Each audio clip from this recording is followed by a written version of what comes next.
흑당 친구들 반갑습니다. 흑임자쌤이에요. 오늘은 드디어 서양 중세에 대해서 공부해 보도록 하겠습니다. 자, 친구들 과연 언제부터 언제까지를 우리가 서양 중세 시대다라고 이야기를 하고 있을까요?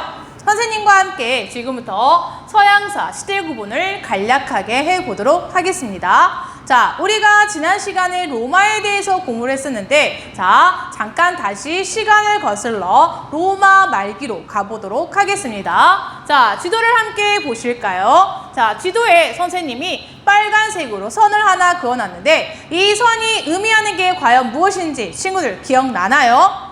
자, 맞습니다. 자, 로마 제정 말기, 자, 테오도시우스 황제 때, 자, 로마가, 자, 테오도시우스 황제가 돌아가신 이후에, 죽은 이후에, 자, 로마는 동로마와 서로마로 이렇게 나누어지게 되었다라고 이야기를 했었죠. 자, 그래서 이 빨간색 선을 기준으로 해서 왼쪽을 우리가 서로마 제국이다라고 이야기를 하고 있고, 이 오른쪽을 동로마 제국이다라고 이야기를 하고 있습니다.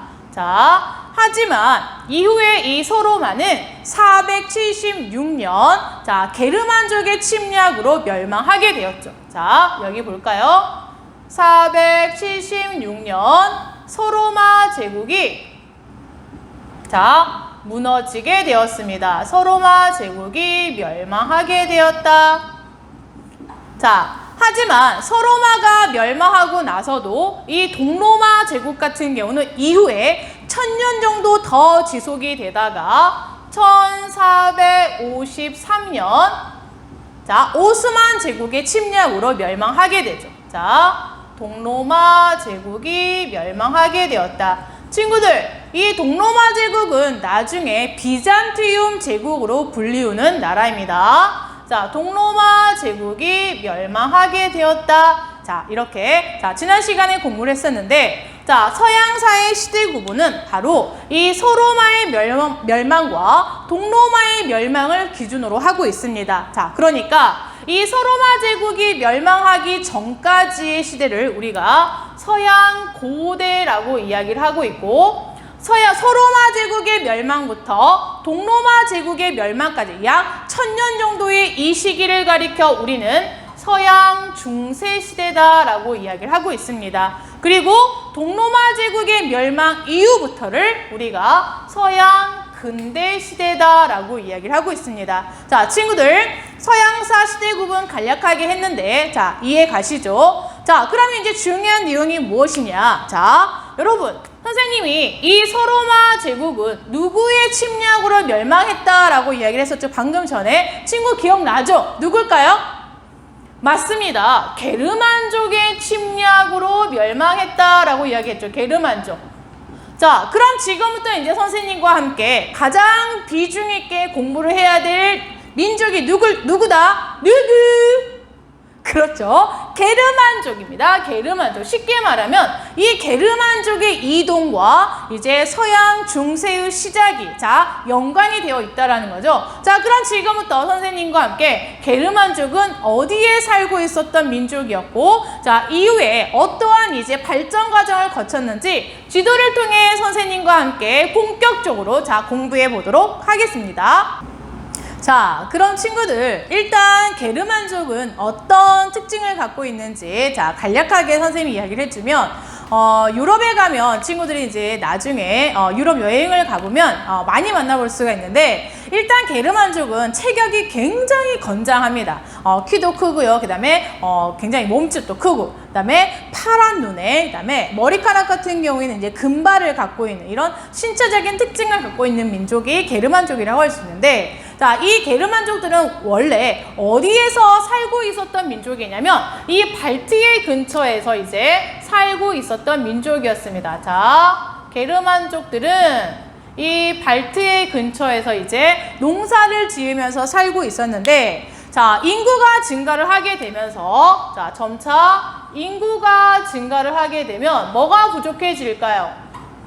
자, 그렇죠. 농경지가 부족해지겠죠. 자, 농경지가 부족해지게 되자 따뜻한 기후와 자, 새로운 토지를 찾아서 이들이 점차 어디로 내려오게 될까요? 그렇죠. 자, 이 라인강과 도나우강 이 아래쪽으로 이렇게 내려와서 이제 살게 됩니다. 정착을 하게 되겠죠. 자, 그러면 이 라인강과 도나우강을 지금 선생님이 지도에 표시를 해놨는데 자, 이 안쪽이 바로 옛날 소로마 지역이 되고요. 로마 지역이 되고요. 그 위쪽은 이제 원래 게르만족들이 이제 살고 있었던 지역입니다. 그런데 여러분 이 게르만족들이 살고 있던 이 지역을 살펴보면 북쪽에 위치하고 있기 때문에 상당히 기후도 춥고 자, 농경지도 굉장히 척박하겠죠. 자, 이런 상황에서 이제 이 게르만족들은 따뜻한 기후와 자, 새로운 농경지를 찾아서 이렇게 내려오게 되었던 겁니다. 자, 그런데 이런 게르만족들이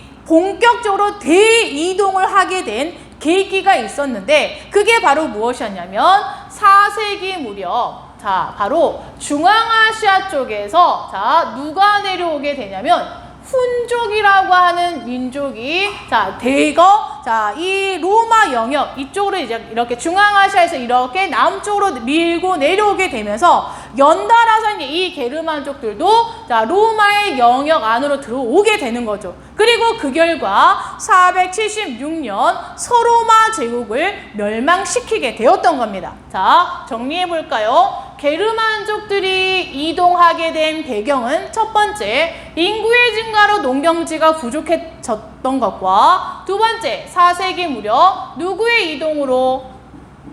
자, 그렇죠. 훈족의 압박으로 자, 게르만족들의 대이동이 시작이 되었고 그 결과 476년 서로마 제국을 멸망시키기까지 했다. 자, 정리됐나요? 자, 그 이후에 이제 어떤 일들이 전개가 되었느냐? 서로마 제국이 멸망하고 나서 이 게르만족들은 옛날 서로마 제국 영역 안에 자, 게르만 국가를 세우게 되는데 가장 대표적으로 북아프리카 지역에는 반달 왕국을 세우게 되고요. 이베리아 반도 지역에는 서고트 왕국을 세우게 됩니다. 자, 그리고 이탈리아 반도 쪽에는 동고트 왕국을 세우게 됩니다. 자, 그리고 오늘날의 프랑스가 있었던 자, 이 갈리아 지방이라고 하죠. 자, 이 지역에는 프랑크 왕국을 세우게 됩니다. 자, 그런데 친구들 여기서 이제 중요한 포인트가 뭐냐? 똑같은 게르만족들이 세운 국가였지만 자, 동고트 왕국, 반달 왕국, 서고트 왕국은 일찍 무너져 버리게 됩니다. 그럼에도 불구하고 유일하게 오랫동안 이제 발전이 지속되었던 국가가 있었으니 자, 그 왕국이 바로 프랑크족이 세웠던 프랑크 왕국이 되겠습니다. 자, 그럼 여기서 여러분 진짜 궁금한 점이 뭘까요? 자, 궁금한 점이 하나 생겨야 되는데 그게 뭘까요? 맞습니다. 선생님, 왜 하필이면 프랑크 왕국만 오랫동안 역사가 이렇게 길게 갈 수 있었나요? Why? 자, 선생님과 함께 정리해 볼까요? 자, 세 번째, 유일하게 어디만 오래 지속이 되었다? 그렇죠. 프랑크 왕국만 오랫동안 역사가 발전할 수 있었다. Why? Why? 이 Why가 굉장히 중요하죠. Why? 첫 번째, 자, 여러분 지도상에서 보면 알겠지만 이 프랑크 왕국은 원래 자신이 살던 지역에서 멀리 가지 않았다는 거예요. 그러니까 쉽게 말하면 근거리 이동을 했다는 거죠. 근거리 이동. 자, 가까운 지역으로 이동을 했기 때문에 뭐가 좋았느냐? 바로 자신들의 어떤 고유한 전통과 문화를 지켜낼 수 있었다라는 거예요. 자, 근거리 이동을 통해 자신들의 고유성을 유지할 수 있었다.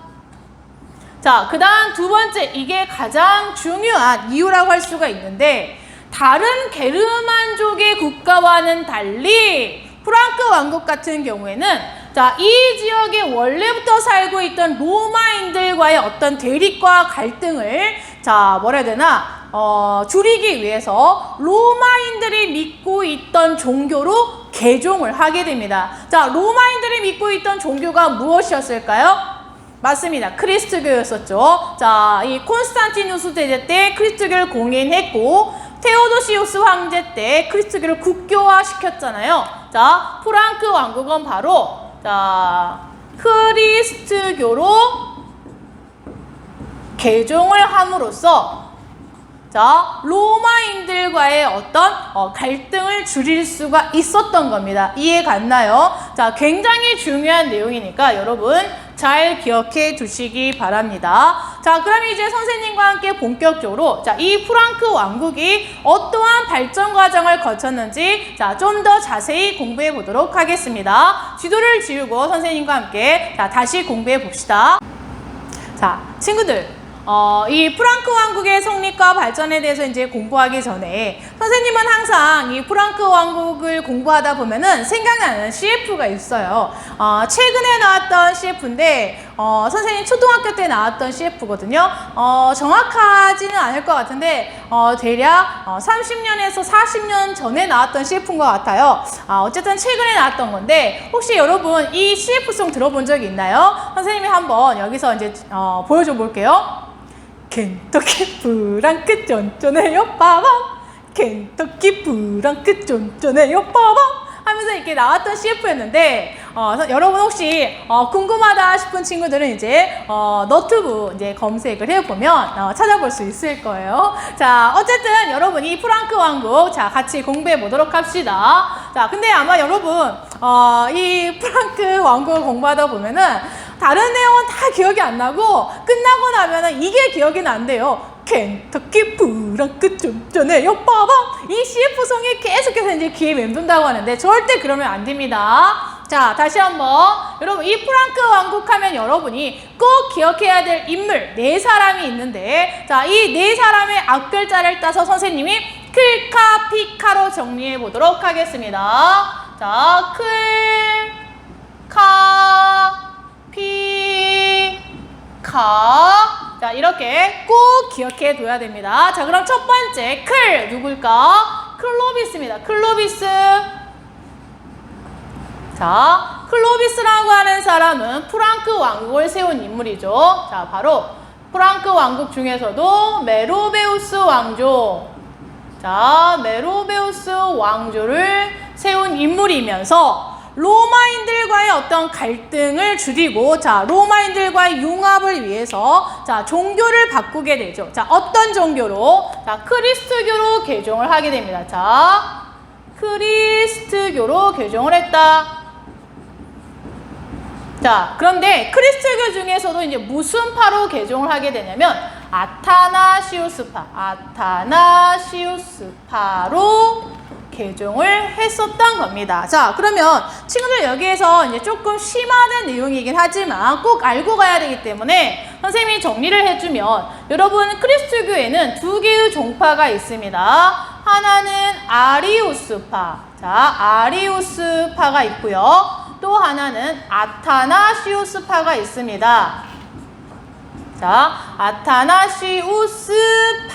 그러면 이렇게 나뉘게 된 계기는 뭐냐? 바로 예수에 대해서 어떻게 바라볼 것이냐? 예수님을 자, 인간으로 볼 것이냐? 신으로 볼 것이냐? 자, 지금 현재 우리 여러분 자, 기독교에서는 예수님을 신으로 보고 있죠. 그게 바로 아타나시우스파입니다. 예수님을 신으로 보고 아리우스파는 인간으로 봅니다. 자, 그런데 이렇게 2파로 나뉘어 있었는데 로마 말기 콘스탄티누스 황제 때 니케아 공의회에서 아타나시우스파를 정통으로 인정하게 되면서 우리는 지금 예수님을 신으로 인정하고 있는 거죠. 알겠습니까? 자, 여기 있는 클로비스는 바로 자, 크리스트교 중에서도 아타나시우스파로 개종을 함으로써 로마인들과의 어떤 융합을 도모할 수 있었던 겁니다. 자, 근데 여기에서 이제 개종을 하게 된 재미난 일화가 있죠. 자, 여기 있는 클로비스의 아내는 굉장히 신실한 크리스천이었다고 합니다. 그런데 이제 이 클로비스는 하나님을 믿지 않고 있었는데 믿었다고 해도 아타나시우스파는 아니었습니다. 그러니까 정식 이 아타나시우스파가 아니었고 이제 다른 신을 믿고 있었던 거죠. 자, 그런데 이제 어느 날 이제 클로비스가 전쟁을 하게 됐는데 이 전쟁터에서 클로비스가 큰 위기에 빠지게 되면서 이제 죽을 위기에 처하게 됩니다. 이때 클로비스가 이제 하늘을 향해서 기도하죠. 오 하나님이시여, 정말 당신이 이 세상에 존재한다면 이 전쟁에서 승리하게 해주십시오. 그러면 주여 제가 주님을 영접하겠나이다 라고 기도를 했다고 해요. 자, 그런데 정말 이 엄청난 위기 상황 속에서 클로비스가 전쟁에서 승리를 거두게 되면서 자, 클로비스는 아타나시우스파로 개종을 하게 되었던 겁니다. 자, 우리도 이런 비슷한 사례 많지 않나요? 선생님도 마찬가지인데 여러분도 그러지 않나요? 보통 이제 중간고사나 기말고사 때 막 기도하죠. 오 주님, 이번 중간고사에서 제가 100점을 맞으면 주님을 영접하겠나이다. 오 주여! 하면서 기도하지 않나요? 자, 어쨌든 여기는 클로비스는 자, 그 전쟁 이후에 이 아타나시우스파로 개종을 했다고 합니다. 자, 그리고 나서 이제 두 번째 우리가 기억해야 될 인물이 클카. 자, 여기서 카는 카롤루스 자, 마르텔이라고 하는 인물인데,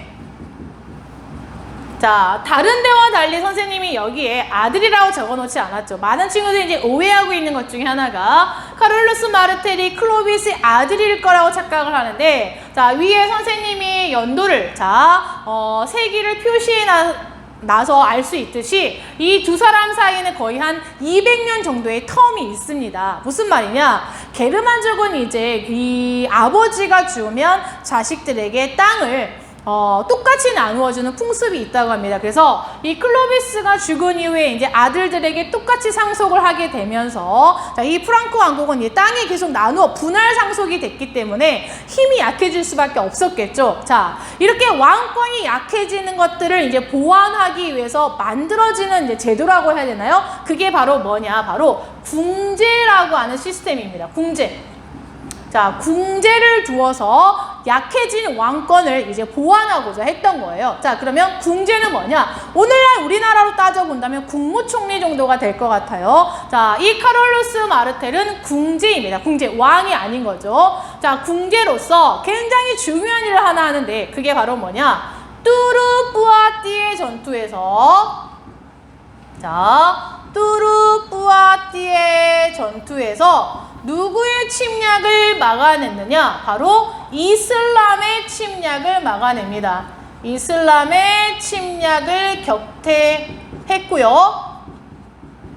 자, 그 결과 바로 유럽 크리스트교 세계를 보호했다라고 하는 평가를 받고 있는데, 자, 그게 무슨 말인지 지도를 통해 살펴보겠습니다. 자, 여러분, 이 카롤루스 마르텔 당시에 자, 이 아래쪽에는 이슬람 왕조가 세워져 있었죠. 자, 나중에 이제 우리가 이슬람도 공부를 하다 보면 어렵지 않을 것 같은데, 우마이야 왕조가 이제 만들어졌고, 이 우마이야 왕조는 자, 정말 빠른 속도로 아프리카를 넘어 자, 여기는 이베리아 반도까지 이제 다 점령을 하게 됩니다. 그리고 이 이슬람은 여기가 피레네 산맥인데 피레네 산맥까지 넘어 이제 유럽을 점령하러 왔었던 거죠. 자, 그런데 이때 이 이슬람의 침략을 카롤루스 마르텔이 어디 전투에서 막아냈다? 바로 뚜르와 뿌아티의 전투에서 이슬람의 침략을 막아냈던 겁니다. 자, 그 결과 자, 이슬람이 자, 여기 뚜르뿌아티의 전투에서 격퇴당함으로써 자, 결과적으로 본다면 이 유럽의 크리스트교 세계를 지켜낼 수 있었던 거죠. 만약에 자, 이 전투에서 이슬람의 침략을 막아내지 못했다면 어쩌면 오늘날의 유럽도 다 이슬람을 믿고 있을지도 모를 것 같아요. 자, 다시 돌아가서 뚜르뿌아티의 전투에서 이슬람의 침략을 격퇴함으로써 무슨 세계를 지켜냈다? 크리스트교 세계를 지켜냈다.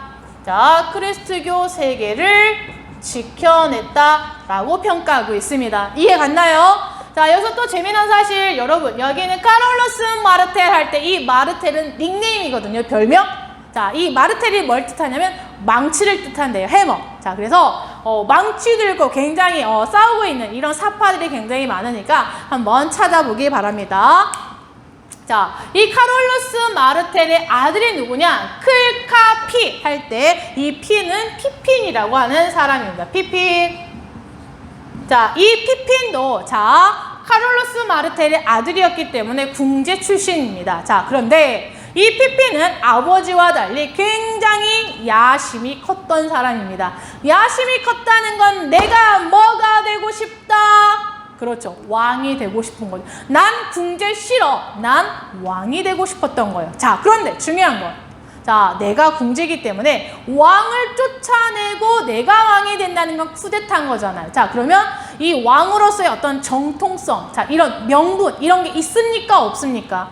자, 없는 거죠. 자, 그래서 피핀은 내가 왕이 되는 거에 대한 어떤 정통성을 얻고 싶었고, 자, 그 정통성을 누구로부터 이제 보장받고 싶었냐면 바로 서로마 교회의 교황으로부터 자, 그 어떤 인정을 받고 싶었던 겁니다.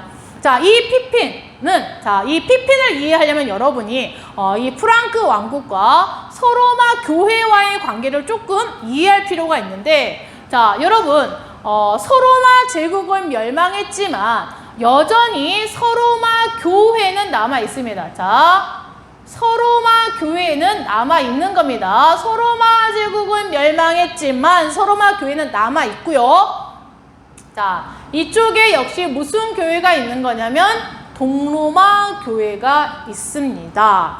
자, 그런데 정통성은 어디에 있을까요? 자, 당연히 동로마 교회에 있겠죠. 그래서 당시 동로마 교회의 교황 같은 경우에는 사사건건 어디를 간섭했냐면 서로마 교회를 간섭하는 겁니다. 자, 이래라 저래라 사사건건 간섭하니 서로마 교회의 교황 입장에서는 야! 동로마 교황아, 우리가 헤어진 지가 언제야? 우리가 헤어진 지가 언제인데 아직까지도 나한테 이래라 저래라 간섭하는 거야?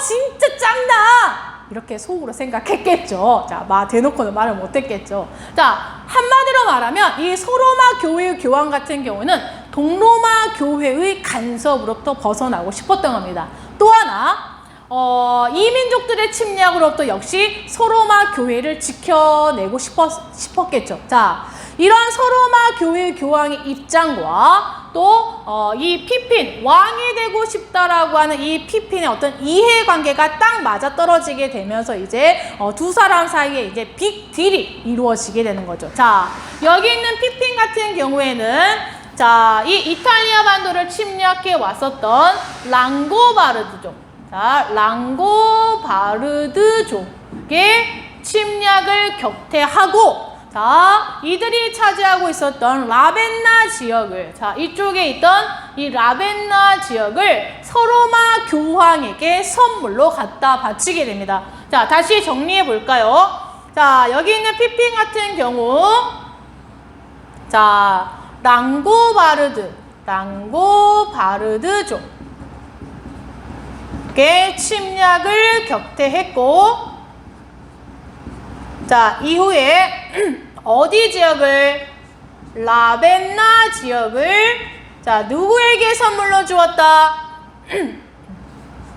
교황에게 선물로 주게 되면서 이게 자, 뭐의 시초가 되었던 거냐면 교황령, 자, 교회의 땅이 된 거죠. 교황령의 시초가 되었던 겁니다. 교황령의 시초가 되었다.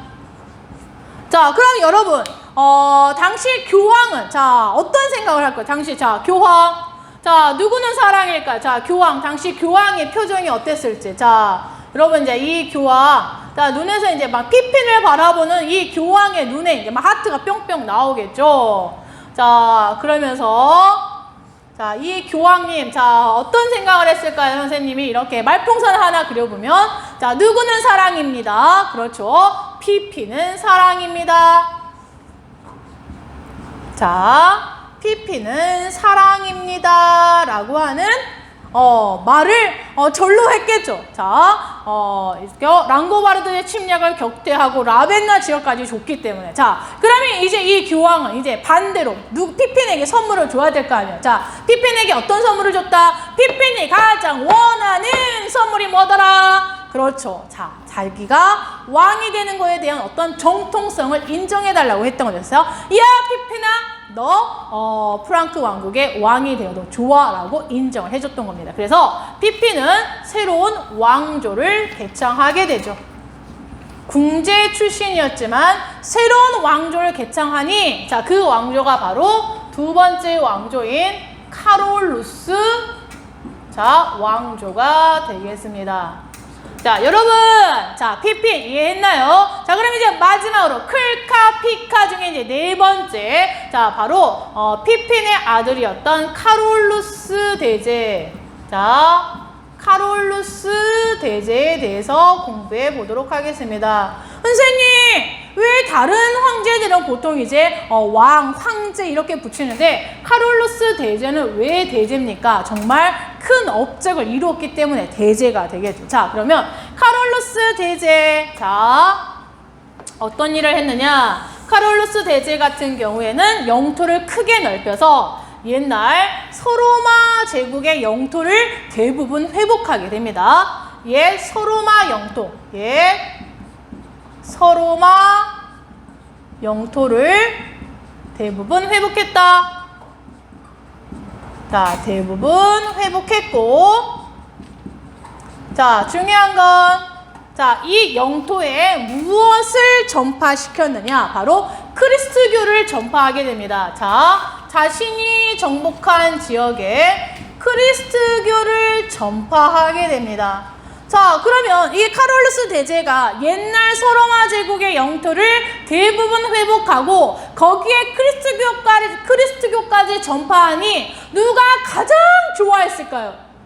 그렇죠. 바로 교황이 가장 좋아했겠죠. 자신이 해야 할 일을 카롤루스 대제가 지금 하고 있는 거잖아요. 알겠습니까? 자, 그럼 이때 당시 또 이제 황제, 교황이죠. 교황, 황제가 아니라 교황의 표정을 볼까요? 역시 자, 이 교황의 눈에서도 자, 하트가 뿅뿅 나오겠죠. 자, 당시 교황이 누구냐면 레오 3세입니다. 레오 3세. 당시 교황은 레오 3세인데 레오 3세라고 하는 이 교황 역시 자, 말풍선 한번 그려볼까요? 누구는 사랑입니다.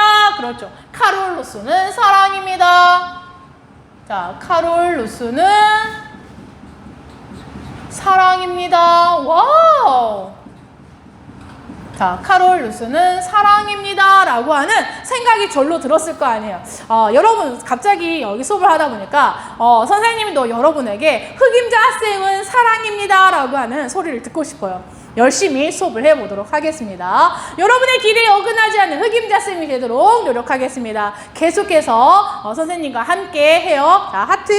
알겠습니까? 자, 어쨌든 자, 예서로마 영토를 대부분 회복하고 크리스트교를 전파하면서 자, 이 교황 당시 레오 3세가 자, 이 카롤루스 대제에게 800년 12월 25일 크리스마스에 자, 카롤루스 대제에게 자, 서로마 황제의 관을 수여해 주게 됩니다.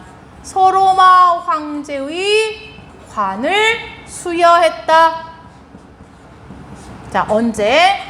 딱 800년 12월 25일 크리스마스에 수여하게 됩니다. 쉽게 말하면 카롤루스는 사랑이고 또 하나 카롤루스 당신이야말로 서로마 황제의 찐 황제입니다 라고 인정해 주었던 거죠. 자, 여기에서 여러분이 오해하면 안 되는 게 서로마는 이미 멸망했지만 형식적으로 당신이 서로마를 계승한 진짜 황제입니다 라고 이야기를 해 주었던 거죠. 그래서 자, 레오 3세의 카롤루스 당신이야말로 서로마의 찐 황제입니다 라고 이야기를 해 주었던 거예요. 알겠습니까? 자, 그리고 세 번째, 여기는 카롤루스 대제 같은 경우에는 문의 부흥에도 굉장히 신경을 많이 썼습니다. 문의 부흥을 위해서 노력을 했다. 문의 부흥.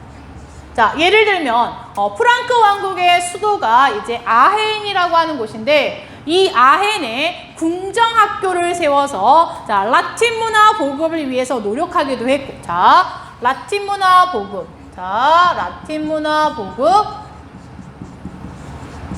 보급을 위해 노력하기도 했고, 또 옛날 고전이라든지 복음서 같은 것들을 수집 정리하기도 했습니다. 자, 옛 고전과 복음서 등, 자, 복음서 등을 수집하고 정리하는 자, 일도 횟수뿐만이 아니라 학자들을 굉장히 우대했다라고 합니다. 그래서 이 카롤루스 대제 때 굉장히 문예가 부흥을 하게 되는데 우리는 뒤에 나오는 이 르네상스와 비교해서 이때를 뭐라고 얘기하느냐? 카롤링거 르네상스라고도 표현을 합니다. 자, 이거를 다른 말로 뭐라고도 이야기한다? 카롤링거 르네상스. 자, 뒤에 나오는 르네상스와 이제 비교를 하게 되는데 카롤링거 르네상스라고도 표현을 하게 된다고요. 이해 갔습니까? 자, 이렇게 해서 프랑크 왕국의 4명의 중요한 인물 공부했습니다. 다 같이 자, 앞글자 따서 뭐라고요? 클, 카, 피, 카가 되겠습니다. 다 같이 뭐라고요? 클, 카, 피, 카. 다 같이 everybody 뭐라고요? 클, 카, 피, 카. 꼭 기억해 주기 바랍니다. 자, 그런데 선생님이 조금 전에도 이야기했듯이 이 게르만족은 어떤 풍습이 있다고요? 자식들에게 영토를 분할 상속하는 풍습이 있다라고 했죠. 그래서 자, 이 카롤루스 대제가 죽은 다음에 자, 사후에 자, 프랑크 왕국은 어떻게 쪼개지게 되냐면 자, 여기다 적어 볼게요. 자, 카롤루스 대제 사후 자, 프랑크 왕국은 3개로 쪼개지게 됩니다. 어떻게? 자, 서프랑크, 중프랑크, 동프랑크로 이렇게 쪼개지게 되는데 자, 이렇게 쪼개지게 된 조약이 2개가 나오는데 하나는 베르댕, 자, 베르댕, 메르센 조약. 자, 베르댕 조약과 메르센 조약에 따라 프랑크 왕국은 중, 동 이렇게 3개로 쪼개지게 됩니다. 자, 이 서프랑크는 오늘날의 어디에? 프랑스의 기원이 되고요. 자, 이 중프랑크는 오늘날 이탈리아의 기원이 되고 있고요. 자, 이 동프랑크는 오늘날의 독일의 기원이 되고 있습니다. 이해 갔나요? 자, 나중에 이제 이 서프랑크, 중프랑크, 동프랑크에 대해서는 다음 시간에 우리가 또 자세히 공부를 해보도록 하고요. 마지막으로 자, 이 프랑크 왕국의 가장 중요한 역사적 의의가 뭐냐? 이 카롤루스 대제라고 하는 이 왕의 사진을 선생님이 잠깐 간략하게 이제 그려보면 사진이라고 해야 되나 그림이라고 해야 되나 이렇게 있으면 카롤루스 대제는 파란 눈을 갖고 있겠죠. 게르만족이니까. 자, 이렇게 있을 때, 자, 황제의 관을 수여받았습니다. 어디 황제의 관? 자, 이 사람은 게르만족이죠. 자, 게르만족인데, 서로마 황제의 관을 수여받았습니다. 그리고 한 손에는 무엇을 들고 있다? 십자가를 들고 있습니다. 자, 이거를 통해서 알 수 있는 프랑크 왕국의 가장 중요한 역사적 의의는 무엇이다? 바로 프랑크 왕국을 통해 바로 게르만의 문화와 서로마의 문화, 그 다음에 그리스도교의 문화가 한데 어우러져 오늘날 중세 서유럽의 문화의 기틀을 마련했다라고 이야기할 수가 있습니다. 다시 정리할까요? 자, 이 프랑크 왕국의 가장 중요한 역사적 의의가 뭐다? 바로 게르만 문화와 서로마, 로마의 문화와 그리스도교 문화가 융합이 되면서 오늘날 서유럽 문화의 기틀을 마련했던 왕조가 어디가 된다? 프랑크 왕국이 된다는 것까지 여러분 꼭 기억해 두기 바랍니다. 자, 여러분 오늘도 선생님과 함께 즐거운 수업 됐나요? 자, 다음 시간에는 자, 노르만족의 이동, 여러분 알고 있죠? 노르만족의 이동, 바이킹족이라고 불리우는 이 노르만족의 이동에 대해서 신나고 즐겁게 공부해 보도록 하겠습니다. 그럼 친구들 안녕!